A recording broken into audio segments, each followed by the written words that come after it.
하나님의 끈질긴 사랑은 다음 세대에 계속됩니다. 하나님이 아브라함을 끈질기게 사랑하시면서 그에게 언약을 주셨습니다. 근데 그 언약이 이제 이삭에게로 내려가죠. 아브라함이 이삭을 받았을 때 하나님께서 아브라함에게 복을 주시는데 그 복이 후손의 복이에요. 창세기 22장 17절 18절에 보시면 내가 내게 큰 복을 주고 내 씨가 후손이죠. 크게 번성하여 하늘의 별과 같고 바닷가의 모래와 같게 하리니 내 씨가 후손이죠.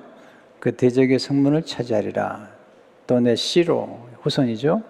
말미암아 천하 만민이 복을 받으리니 이는 내가 나의 말을 준행하심이라 하셨다 하니라. 근데 이 말씀을 듣고 있는 사람이 또 하나 있는데요. 이삭이 듣고 있죠. 이삭이 번제단의 결박을 당한 채로 하나님께서 아버지 아브라함의 헌신과 순종을 보시고 축복하는 음성을 듣고 있는 것을 보게 됩니다. 이삭이 결박을 당한 채 무슨 생각을 했을까 생각을 해보는데요. 분명히 그가 알았던 것은 하나님은 헌신과 순종을 큰 복으로 보답하신다는 것입니다. 하나님 헌신과 순종을 보시고 그 손을 크게 축복하십니다. 하나님의 축복의 약속은 다음 세대의 전수가 됩니다. 모리아산에서 아브라함에게 약속하시고 축복하신 하나님이 이제 창세기 26장에서 이제는 이삭에게 찾아오셔서 그를 축복하시는 것을 보게 됩니다. 창세기 26장에 보면 하나님이 이삭을 찾아오시고 흉년의 때에도 복을 주시고 그리고 그의 온유한 성품을 따라 큰 복을 내리시는 것을 보게 됩니다. 오늘 창세기 26장 전체 맥락을 통해서 온유가 무엇인지, 또 온유한 사람이 어떻게 복을 받는지, 또 어떻게 하면 온유한 성품을 우리 삶 속에서 형성할 수 있는지에 대해서 말씀을 드리고 싶습니다. 첫 번째 우리가 배우는 교훈은 하나님이 흉년의 때에 찾아오셔서 복을 주십니다. 이삭이 흉년을 맞았어요. 그런데 하나님이 찾아오세요. 오늘 1절을 보시면 아브라함 때 첫 흉년이 들었더니 그 땅에 또 흉년이 들매 이삭이 그랄로 가서 블레셋 왕 아비멜렉에게 이르렀더니 아브라함 때문에 흉년이 들었었는데요. 이삭의 때도 흉년이 들었어요. 그래서 그랄로 가서 블레셋 땅에 찾아가는 것입니다. 여기서 배우는 놀라운 교훈이 있죠. 흉년의 때가 하나님을 깊이 만나는 기회입니다. 우리가 하나님 믿지만 이 깊이 만나는 그런 경험을 잘 못하잖아요. 그런데 흉년의 때, 어려운 때에 하나님을 깊이 만나게 됩니다. 흉년의 때에 우리는 하나님의 음성을 듣게 돼요. 풍요 때보다도 흉년의 때에 하나님의 음성을 듣게 됩니다. 흉년의 때에 하나님께 깊이 뿌리를 내리게 됩니다. 나무는 비가 오지 않는 가뭄의 때에 뿌리를 깊이 내려 생수를 공급받습니다. 흉년의 때에 하나님이 이삭을 찾아오셔서 아브라함에게 약속하신 말씀을 다시 한번 반복해서 말씀해 주세요. 3절에서 5절을 보시면 이 땅에 거류하면 하나님 말씀이에요. 내가 너와 함께해서 내게 복을 주고 내가 이 모든 땅을 너와 내 자손에게 주리라. 내가 내 아버지 아브라함에게 맹세한 것을 이루어 내 자손을 하늘의 별과 같이 번성하게 하며 이 모든 땅을 내 자손에게 주리니 내 자손으로 말미암아 천하 만민이 복을 받으리라. 이는 아브라함이 내 말을 순종하고 내 명령과 내 계명과 내 율례와 내 법도를 지켰음이라 하시니라. 모리아산에서 이삭이 들었던 하나님의 약속의 말씀을 다시 한번 듣는 것을 보게 되죠. 하나님의 큰 약속은 후손들에게 연결되어 성취됩니다. 큰 약속은 한 대에서만 이루어지는 게 아니고 후손들에게 연결이 되어 성취됩니다. 하나님은 멀리 보시면서 큰 약속을 주십니다. 이삭이 하나님의 인도를 따라서 블레셋 땅에서 농사를 짓는데 하나님이 복을 주셔가지고 그 어려운 때에 거부가 됩니다. 이게 참 하나님의 신비로운 역설이죠. 12절에 15절을 보시면 이삭이 그 땅에서 농사요, 블레셋 땅이에요, 남의 땅이에요. 그 해, 흉년의 해에 100배나 얻었고 여호와께서 복을 주심으로 그 사람이 창대하고 왕성하여 마침내 거부가 되어 양과 소가 떼를 이루고 종의 심이 많으므로 블레셋 사람이 그를 시기하여 그 아버지 아브라함 때 그 아버지의 종들이 판 모든 우물을 막고 흙으로 메었더라. 어려운 때인데 하나님이 복을 주시니까 농사를 지어서 100배나 얻었고 창대하고 마침내 거부가 되었다는 거예요. 블레셋 사람들이 시기할 만큼 거부가 된 거예요. 하나님이 복을 주시면 흉년의 때에 더욱 잘 될 수 있습니다. 이 은혜가 있기를 바랍니다. 복을 많이 받으면 시기하는 사람들을 만납니다. 복을 많이 받으려고 하면 각오를 하셔야 됩니다. 시기하고 질투하는 사람들을 만나게 됩니다. 하나님의 큰 복을 기대하는 사람은 시기와 공격을 받을 것을 대비해야 됩니다. 아니, 각오해야죠. 사람들은 형통한 사람을 부러워하지만 좋아하지 않는 경향이 있습니다. 이삭이 형통하게 되니까 아비멜렉, 블레셋 사람들이 그를 싫어해요. 그래서 이제 아비멜렉이 이삭에게 떠나라고 얘기해요. 16절을 보시면 아비멜렉 이삭이 이르되 내가 우리보다 크게 강성한 즉 우리를 떠나라. 네, 크게 강성한 건 좋지만 동시에 공격을 받게 됩니다. 네, 또 인간관계에도 갈등과 어려움을 겪습니다. 소유가 많아지면 싸움이 생깁니다. 우리 많은 소유를 원하고 많은 소유에 집착합니다. 하지만 많은 소유가 행복을 보장해 주지 않습니다. 또한 좋은 관계를 보장해 주지도 않습니다. 결국 이삭과 아비멜렉은 이별을 하게 되죠. 17절을 보시면 이삭이 그것을 떠나 그랄 골짜기에 장막을 치고 거기 거류하며 아비멜렉과 헤어지고 그랄 골짜기에 장막을 치게 됩니다. 이삭이 쫓겨난 경험을 했어요. 우리 인생 여정에서 가끔 쫓겨나는 경험을 하는 것은 아프지만 당연한 거예요. 나만 쫓겨났다 그런 생각하지 마세요. 직장 생활하다 보면 쫓겨나는 경험을 하게 되기도 하고요. 그리고 아픈 경험을 하게 됩니다. 나만 이런 경험을 한다고 생각하지 마세요. 이삭도 그런 경험을 했습니다. 저도 그런 경험을 했습니다. 두 번째로 위기의 때에 근본으로 돌아가는 것이 지혜입니다. 이삭은 지혜로운 사람이에요. 우물을 팠어요. 우물이 생명의 근원이거든요.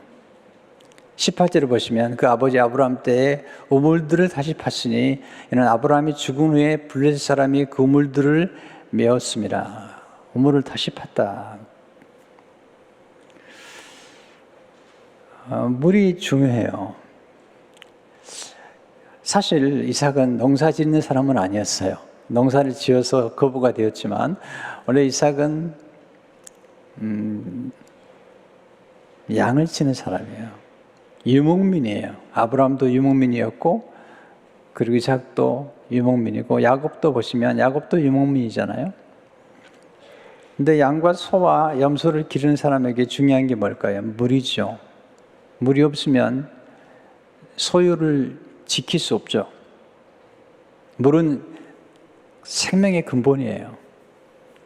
물을 공급해주는 우물은 생명의 원천입니다. 이삭이 거부가 되었지만 그의 소유를 지키려면 물이 필요한 거죠. 성경은 이 물이 구원의 우물이라고 그래요. 이사야 12장 3절에 보시면 그럼 너희가 기쁨으로 구원의 우물들에서 물을 기르리로다. 성경은 생수를 하나님이라고 말씀하세요. 하나님은 생수의 원천이십니다. 지혜란 뭘까요? 원천으로 거듭 돌아가는 거예요. 물을 구하는 게 아니라 샘을 구하는 거예요. 아니, 물을 얻는 것이 아니라 샘을 얻는 사람이 지혜로운 사람인 거예요. 지혜라는 원천을 소중히 여기는 것입니다. 지혜라는 원천에 머무는 것입니다. 원천이 무엇이죠? 아니, 누구죠? 하나님이시죠. 결국 가장 위기에 처했을 때 우리가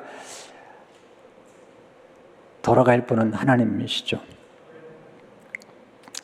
어리석은 사람들은 생수의 근원 되신 하나님을 떠나게 됩니다. 에레미야 2장 13절을 보게 되면 내 백성이 두 가지 악을 행하였나니 곧 그들이 생수의 근원 되는 나를 버린 것과 스스로 웅덩이를 판 것인데 그것은 그 물을 가두지 못할 터진 웅덩이들이니라. 이삭은 생수의 근원 되시는 하나님을 의지했고 그리고 생수를 얻었던 곧 근본으로 돌아갔던 사람이었죠. 우리가 상황이 아무리 변화가 돼도 우리는 거듭 하나님께로 생수의 근원 되신 하나님께로 돌아가야 됩니다. 세 번째로 하나님은 끈질긴 온유의 사람을 축복해 주십니다. 이삭이 그날 골짜기에서 우물을 파는 중에 이삭의 종들이 샘 근원을 얻었습니다. 19절을 보시면 이삭의 종들이 골짜기를 파서 샘 근원을 얻었더니 너무 중요한 얘기죠. 샘의 원천.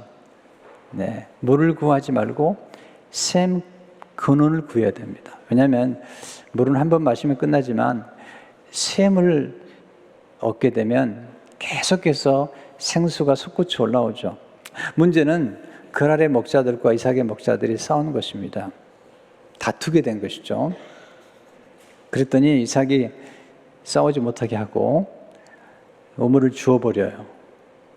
그리고 다른 우물을 팠죠. 21절을 보시면 또 다른 우물을 팠더니 그들이 또 다툼으로 그 이름을 신나라 하였으며 또 다투니까 또 줘버려요.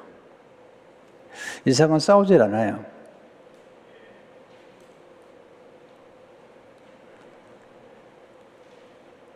여기서 우리가 배우는 중요한 교훈이 있어요. 이건 참 중요한 건데요. 빼앗길 바에는 주어버리는 것이 좋습니다. 온유란 가능한 싸움을 피하는 것입니다. 온유란 싸우지 않을 때까지 우물을 계속 파는 것입니다. 결국 우물을 계속 파는 중에 싸움이 끝났죠. 그게 22절의 말씀이에요.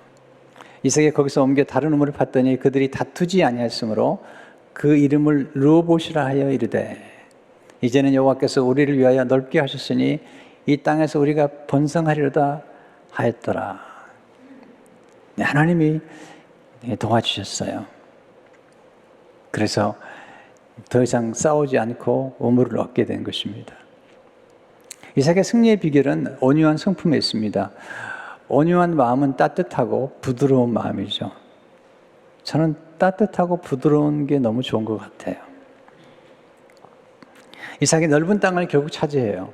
왜냐하면 그의 온유한 성품 때문이죠. 성경은 온유한 자가 땅을 차지한다고 말씀합니다. 시편 37편 11절을 보시면 그러나 온유한 자들은 땅을 차지하며 풍성한 화평으로 즐거워하리로다. 보세요.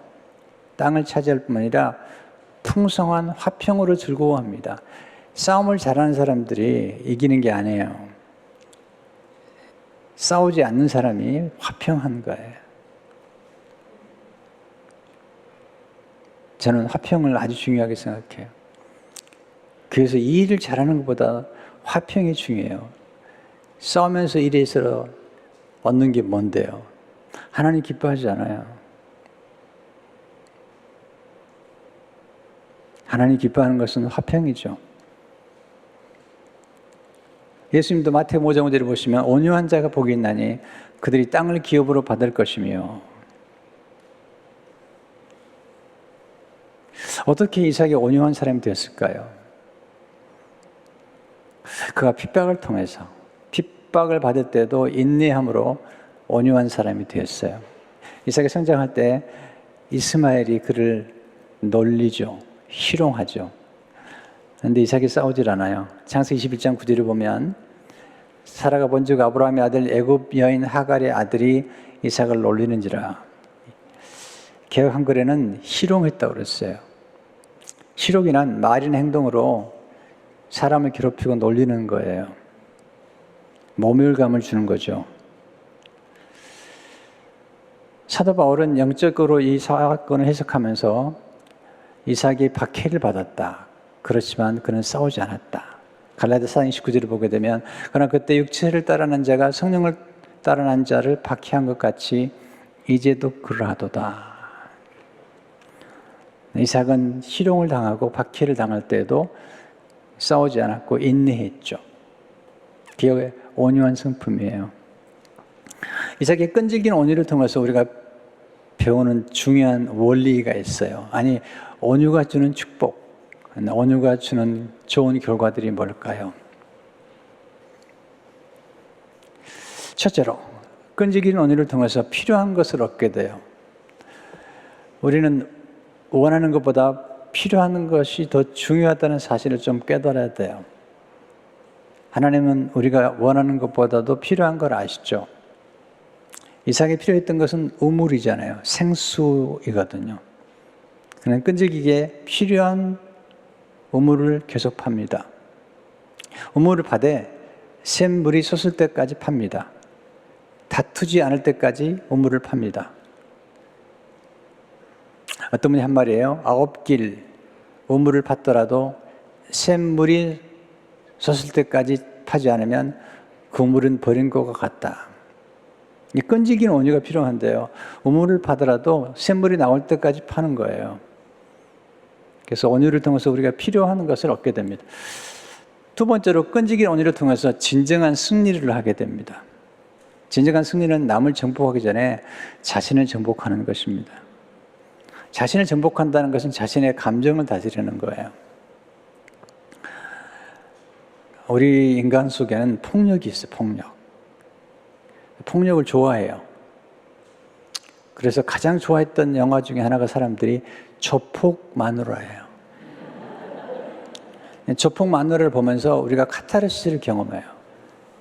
왜? 우리 안에 폭력이 있거든요. 폭력을 쓰고 싶은 게 있거든요. 근데 폭력은 하나님이 기뻐하지 않아요. 대홍수의 심판은 인간의 폭력 때문에 생긴 거예요. 강포가 가득했다는 말은 폭력이 가득했다는 거예요.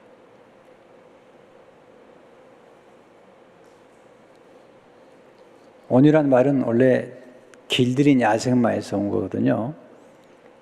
야생마가 힘이 세죠. 근데 훈련시키면 온유하게 돼서 준마가 돼요. 그래서 주인을 유익하게 만들고 전쟁의 승리를 가져오게 되는 거죠. 누가 훌륭한 지도자일까요? 다른 사람을 다스리기 전에 자신을 다스릴 줄 알아야 돼요.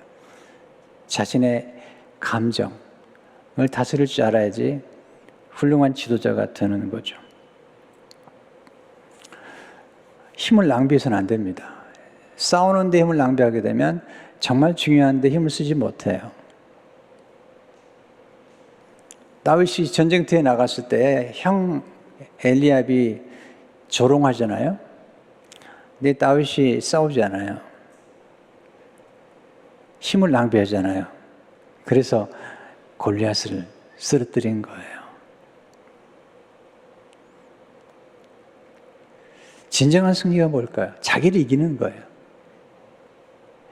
자기 안에 있는 분노를 다스릴 줄 아는 사람, 자신 안에 있는 감정을 다스릴 줄 아는 사람,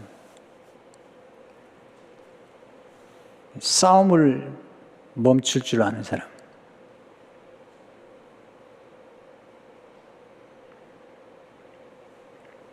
세 번째, 끈질긴 언어를 통해서 집중력을 키우게 됩니다.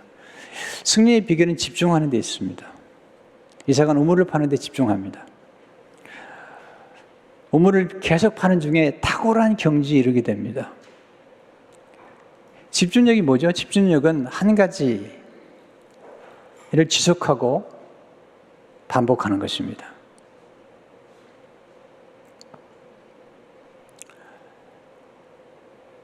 이 집중이 굉장히 중요해요. 우리가 살아가면서 반복할 때는 창조적인 반복이 필요해요. 어떤 분들은요, 참 어리석은 것을 계속 반복해요. 어떤 일을 시도했을 때 좋은 결과가 나오지 않으면 그 좋은 결과를 버릴 줄 알아야, 나쁜 결과를 버릴 줄 알아야 돼요. 늘 제가 말씀드리지만, 똑같은 태도와 자세와 마음가짐으로는 똑같은 결과밖에 나오지 않아요. 여러분이 어떤 일을 시도했는데 그 시도한 일이 좋은 결과가 나오지 않으면 내려놔야 돼요.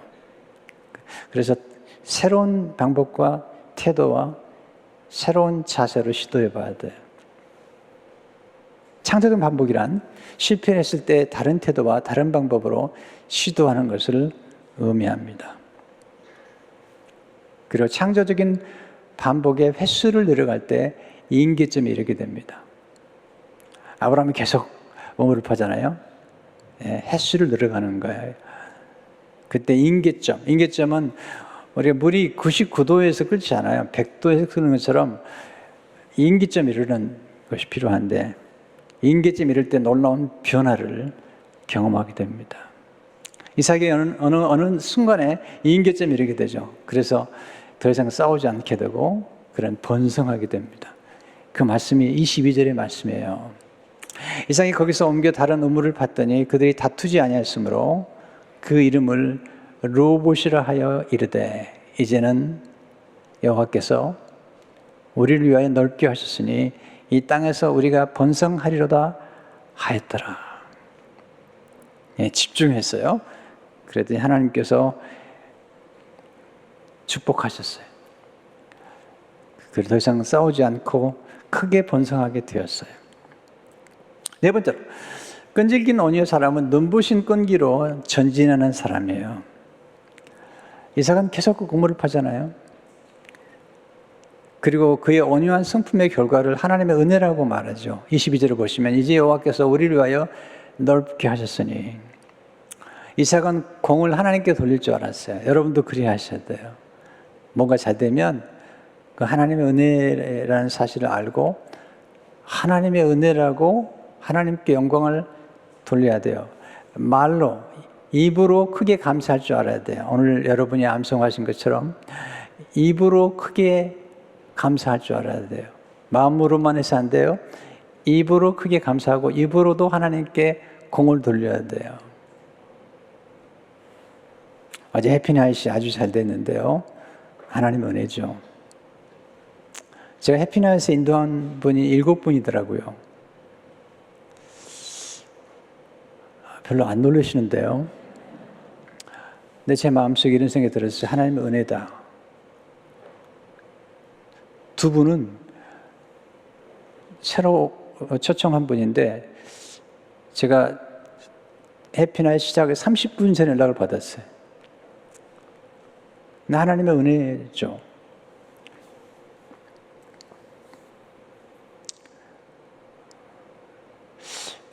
이삭의 생애를 보면 눈부신 끈기를 가졌어요. 이삭은 끈기의 사람이에요. 우물을 또 파고 또 파고 또 파고 이렇게. 저는 이렇게 눈부신 끈기를 가진 사람들을 좋아해요. 조지 모리슨이 아주 유명한 말을 남겼는데요. 제가 이 말을 너무 좋아해요. 조용하면서도 눈부신 끈기는 모든 성자들의 특징 중 하나였다. 다시 한번 읽겠어요. 조용하면서도 눈부신 끈기는 모든 성자들의 특징 중 하나였다. 하나님 쓰신 인물들의 특징이에요. 시끄럽지 않아요. 조급하지 않아요. 눈부신 끈기로 하나님의 뜻을 이루어가는 것을 보게 됩니다. 이삭이 그날 골짜기에서 이제 떠나서 브엘세바에 올라갑니다. 근데 그 밤에 하나님이 이삭을 또 찾아오세요. 이 창세기 26장 안에서 많은 일들이 벌어져요. 하나님이 이삭을 번성케 하시고 이제 브엘세바로 올라갔더니 하나님이 다시 찾아오셔서 아브라함에게 주셨던 그 약속을 다시 한번 이삭에게 말씀하세요. 하나님 참 끈질긴 분이세요.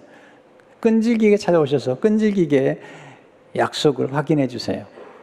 24절에 보시면 그 밤에 여호와께서 그에게 나타내 이르시되 나는 내 아버지 아브라함의 하나님이니 두려워하지 말라. 내 종 아브라함을 위하여 내가 너와 함께 있어 내게 복을 주어 내 자손이 번성하게 하리라 하신지라. 네. 이 브엘세바가 굉장히 중요한 곳이죠. 왜냐하면 창세기 21장에 보면 이제 이삭이 태어난 후에 창세기 21장에서 아브라함이 우물을 팠어요. 근데 그때 우물을 팠을 때 엘리멜렉, 블레셋 왕 엘리멜렉과 군대 장관 비골이 와가지고 아브라함과 언약을 맺어요. 우물을 판 일에 대해서 언약을 맺고 아브라함이 그 우물을 판 것을 소유하게 되죠. 그때 암양 새끼 7으로 그 우물을 얻게 돼요.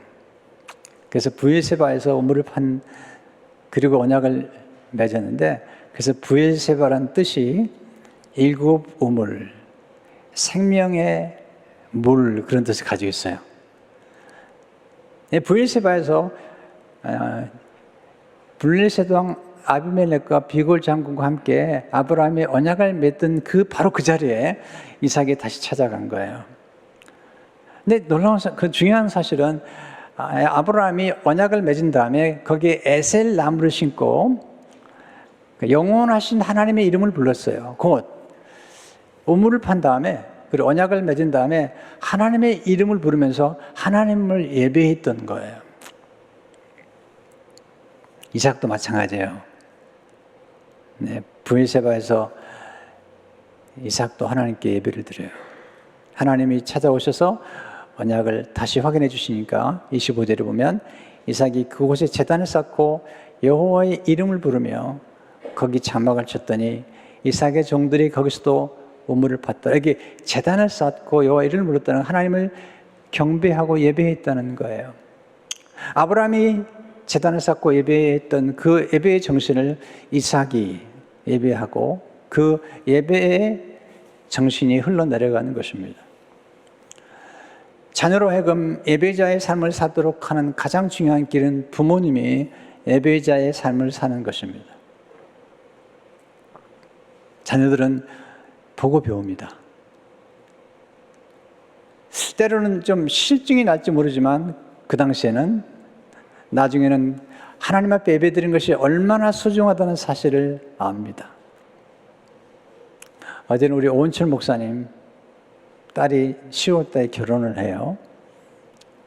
그래서 이제 결혼 전 상담이라고 그러죠. 결혼 코칭을 하죠. 그래서 신랑과 신부와 줌으로 어제 시간을 좀 가졌어요. 근데 목사님 딸이 저한테 그런 얘기를 했어요. 기도가 응답됐어요, 목사님.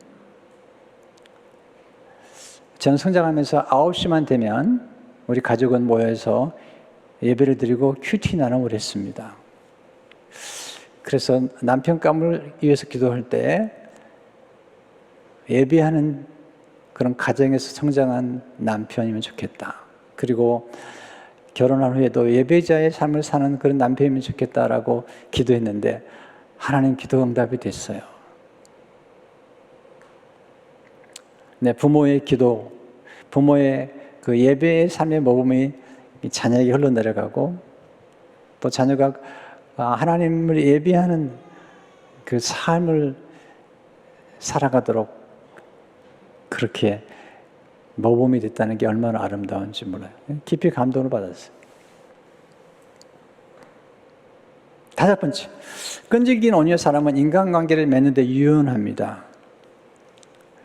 아비멜렉이 이삭을 찾아와요. 한때 이삭에게 아비멜렉이 떠나가라고 그랬어요. 아니요, 쫓아낸 거거든요. 근데 이제 아비멜렉이 찾아와서 이삭에게 오히려 화친을 맺자고 하는 거예요. 아니, 그러니까 이삭이 한마디 하죠. 언제는 나를 떠나라 하더니 이제 와서 화친을 맺자고 하느냐고 한마디 해요. 이삭이 별로 얘기를 안 한 사람인데 27절을 보세요. 이삭이 그들에게 이르되 너희가 나를 미워하여 나에게 너희를 떠나게 하였거늘 어찌하여 내게 왔느냐. 아비멜렉과 군대 장관 비골이 찾아온 거예요. 그래서 화친을 맺자고 하는 거죠. 그랬더니 28절, 29절에 보시면 아비멜렉과 비골 장군이 말하는 거죠. 그들이 이르되 여호와께서 너와 함께 계신 우리가 분명히 보았으므로 우리의 사이 곧 우리와 너희 사이에 맹세하여 너와 계약을 맺으리라 말하였노라. 너는 우리를 해하지 말라. 이는 우리가 너를 범하지 아니하고 선한 일만 내게 행하여 내가 평안히 가게 하였음이라. 이제 너는 여호와께 복을 받은 자니라. 하나님 믿지 않은 사람이 이삭을 보고 하나님이 함께 하신 걸 본 거예요. 하나님 믿지 않은 블레셋 왕이 이삭이 복을 받은 것을 보고 말하는 거예요. 이삭이 강성해진 걸 본 거죠. 저는 아비멜렉도 훌륭하다고 생각했대요. 그는 왕인데 강성해진 이삭을 찾아와서 이제 화친을 맺고 잘 지내자는 거예요. 겸손히 머리를 숙이고 화친을 청한 거죠. 근데 이삭이 화친을 받아들여요. 그리고 잔치를 베풀어줘요. 30절, 30절을 보세요. 이삭이 그들을 위하여 잔치를 베풀며 이것은 화친과 언약의 표징이죠. 그들이 먹고 마시고 아침 일찍 일어나 서로 맹세한 후에 이삭이 그들을 보내매 그들이 평안히 갔더라. 이삭처럼 이 관계를 좀 유연하게 맺으셔야 돼요. 한때 헤어졌다고 찾아왔을 때 다시 관계를 맺을 정도로 유연한 게 필요해요. 강한 자가 머리를 숙일 때 그를 부끄럽게 해서는 안 돼요. 아비멜렉도 강한 자잖아요. 근데 그 강한 자가 와서 화친을 맺자고 머리를 숙이면 받아줘야죠. 우리 너무 극단적이죠. 이제 나를 쫓아냈기 때문에 당신 만나지 않아. 용서할 수 없어. 이렇게.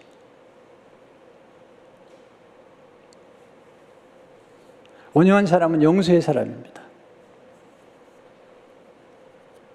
쫓아냈던 사람이라 할지라도 용서할 수 있는 사람. 온유한 사람의 마음에는 앙금이 없습니다. 온유한 사람은 극단적인 언어를 사용하지 않습니다. 이제 절대 안 만나, 당신을. 절대.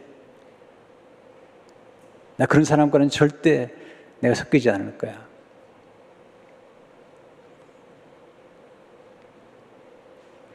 저는 아비멜렉이 훌륭한다고 생각해요. 이삭 앞에 와서 머리를 숙일 줄 알잖아요. 인정하잖아요. 온유한 사람은 찾아오는 사람을 환영합니다. 온유한 사람은 원수까지 품을 줄 아는 사람입니다. 온유한 사람은 화평을 즐길 줄 압니다. 제가 굉장한 공격을 받은 적이 있어요. 제가 잘 되니까 엄청난 공격을 받았어요. 이제 두 가지를 경험했어요. 저를 그렇게 싫어하는 분이 강주민 목사는 하나님이 함께하는 사람이라고 그렇게 인정을 하더라고요. 또 한 번은 어떤 분이 찾아왔어요. 저를 아주 힘들게 했던 분인데 찾아왔어요. 교회로 왔어요. 예배 마치고 나갔더니 목사님 용서해 주세요. 그래서 제가 용서라니요. 그랬더니 목사님 용서한다고 꼭 얘기해 줘요. 그래서 제가 그랬어요. 그게 도움이 된다면 제가 용서한다고 말씀드릴게요. 그래서 축복 기도를 해드렸어요. 우리는 조금 유연해질 필요가 있어요. 관계에 있어서. 우리는 너무 극단적이잖아요. 그러지 말고 좀 유연하게 살아가면서 관계를 맺고, 또 어떤 사람이 잘 될지 모르잖아요. 아비멜렉이 보니까 이삭이 그렇게 잘 될지 몰랐잖아요. 우리 관계에서 어떤 사람이 나중에 하나님의 축복을 받아서 어떻게 잘 될지 모르잖아요. 그래서 우리는 좀 유연할 필요가 있고요. 또 우리 스스로에게도 유연할 필요가 있다고 생각해도 돼요. 그러면 온유한 성품을 어떻게 형성할 수 있죠? 제가 묵상하다가 7가지를 생각했어요. 첫째로, 온유한 성품의 유익을 깊이 깨달아야 돼요. 온유한 게 얼마나 좋은지, 얼마나 유익한지, 하나님이 온유한 사람을 얼마나 축복하시는지를 알아야 돼요. 싸우지 않는 게 얼마나 중요한지, 이게 알면 좋아요. 둘째로, 온유한 성품에서 기도하셔야 돼요. 노력만 가지고 안 되더라고요. 하나님 은혜가 필요하거든요. 셋째로, 성령 충만을 사모하셔야 돼요. 왜냐하면 온유는 성령의 열매 중에 하나예요. 성령께서 우리 가운데 역사하게 되면 우리 온유한 성품을 갖게 되죠.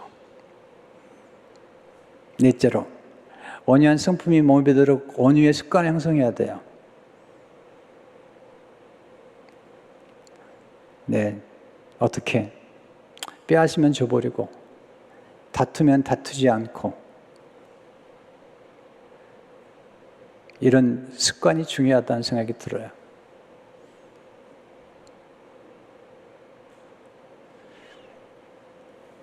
여러분, 좀 풍부의식을 가지고 사세요. 우리가 이걸 내가 빼앗기면, 내가 여기서 지면 더 이상 기회가 없을 거라고 생각하는 것은 결핍의식을 가진 사람인 거예요. 저는 풍부의식이 많아요. 빼앗기면 줘버리는 거예요. 죽어도 얼마든지 또 기회가 있다는 거 믿어요. 땅은 넓고 기회는 많아요. 저는 그렇게 믿어요. 사람도 많고 돈도 많다고 믿어요. 기회도 많다고 믿어요. 그게 풍부의식이거든요. 풍부의식을 가진 사람들이 여유가 있는 거예요. 각박하게 살아가는 게 아니거든요. 다섯 번째, 어떤 것을 하나 선택해서 그것을 끈기 있게 완수해 보세요. 뭔가 시작했으면 끝맺음을 해보세요. 뒷심을 키워보세요. 이게 온유한 사람의 특징이죠. 중간하다가 그만두지 마시고요. 끝까지 열매를 맺으세요. 여섯 번째, 온유를 통해서 좋은 결과를 얻을 때 기뻐하세요. 온유는 좋은 결과를 가져오거든요. 좀 시간이 걸릴 수 있어요. 네. 그러나 장기적으로 보게 되면 온유처럼 좋은 게 없어요. 자꾸 이기려고 하지 마세요. 좀 져주세요. 이기려고 하는 사람은 여유가 없는 거예요. 줘버리는 거예요, 그냥. 그래서 져주는 거예요. 다음 주일날 오시면 말씀드릴게요. 야곱에 대해서 하나님이 져주세요. 다음 주에 살아계실 거죠? 네. 다음 주 오시면 하나님이 져주세요. 그냥.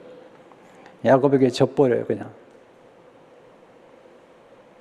여러분, 아들하고 아버지가 싸우면 누가 이겨요?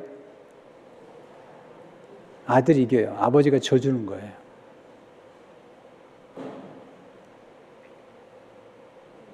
일곱 번째, 온유를 통해서 가족과 이웃이 복을 받도록 하세요. 여러분, 아버지가 온유하면 가정이 편안한 거예요. 직장에서 좀 힘들 때도 그냥 싸우지 않고 버텨주면 가족이 좀 행복해지잖아요. 나는 그런 꼴 못 봐. 여러분, 그런 얘기 하지 마세요. 그런 꼴을 봐야 돼요. 그래야지 가정이 평화롭습니다.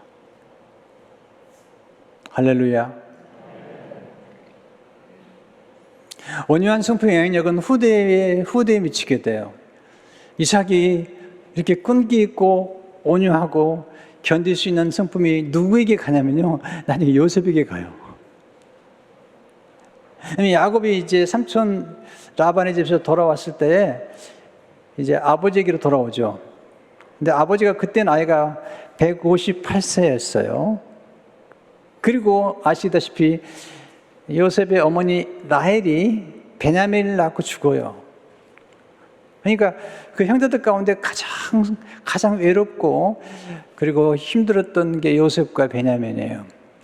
그때 할아버지가 손주들 가운데 요셉과 베냐민을 사랑해줘요. 그리고 요셉에게 10년 동안, 요셉이 7세부터 엄마가 돌아가신 7살부터 형제들에게 애굽에 팔려갈 17세까지 10년 동안 할아버지가 있어 요셉에게 아브라함의 언약, 아브라함의 하나님 얘기를 해줘요.